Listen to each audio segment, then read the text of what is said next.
Imagine two types of libraries. One is a public library, anyone can walk in, read books, and borrow them by following the rules. The other is the private library inside a school. Only students and teachers can enter, and the school decides who gets access. That's the difference between a public and private blockchain. Hi, I'm Satish Choudhary and welcome back to In Simple Terms with Satish. In our last episode, we talked about smart contracts, agreements that run themselves without a middleman. Today, let's explore public versus private blockchain and why the difference matters. A public blockchain is open to everyone. Anyone can join the network, become a node, verify transactions, or even build application. Bitcoin and Ethereum are good examples of this. They are transparent, decentralized, and secure because thousands of computers around the world are involved. The trade-off is speed. Public blockchains can be slower and use more resources. A private blockchain is restricted.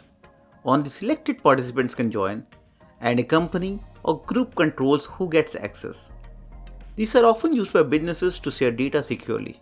For example, a group of banks might use a private blockchain to settle payments between themselves. It is faster and more controlled but less decentralized. Imagine a playground. A public playground is open to everyone in the neighborhood. Anyone can join the fun. A private playground inside a school is only for its students. Both have swings and slides, but the rules about who can play are very different. In real life, both types have their uses. Public blockchains are great for cryptocurrencies, NFTs, and open applications where trust comes from decentralization. Private blockchains are used in industries like healthcare, where hospitals may need to share patient data but only with authorized staff, or in logistics, where companies want to track goods but keep the system closed to outsiders.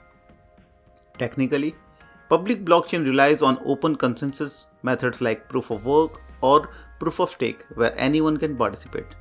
Private blockchains often use faster methods like permissioned voting, since the participants are known and trusted. So in simple terms, public blockchains are open network where anyone can join, while private blockchains are controlled network with limited access.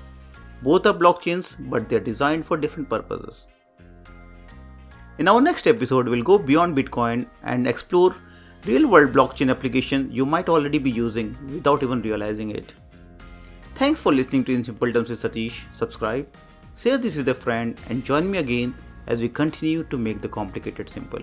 Thank you.